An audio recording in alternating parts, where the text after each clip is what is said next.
इमरान खान का 25 मई को इस्लामाबाद की जानिब आज़ादी मार्च का ऐलान, पूरी कौम को शिरकत की दावत। अवाम को 3 बजे श्रीनगर हाईवे पर मिलने का पैगाम। असेंबली की तहलील और इंतखाबात की तारीख के ऐलान तक दारुल हुकूमत से नहीं जाएंगे। चेयरमैन तहरीक इंसाफ की प्रेस कॉन्फ्रेंस।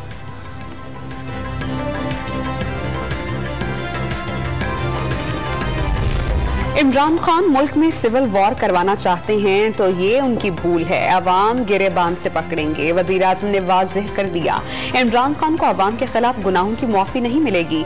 इत्तेहादी मुत्तफिक हुए तो इस्लामाबाद दूर की बात, किसी को घरों से नहीं निकलने देंगे।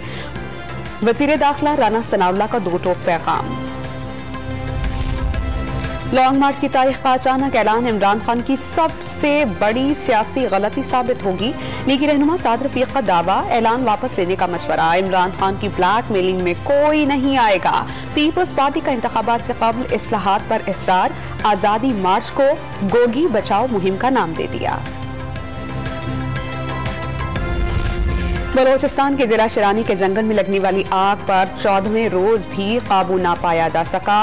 बेकाबू शोलों से 20 से 25 किलोमीटर रकबे पर चलगोजे और जैतून के दरख्त जलकर राख। इस्लामाबाद में मारगला की पहाड़ियों पर सुबह बुझ गई आग, दोपहर को दोबारा भड़क उठी।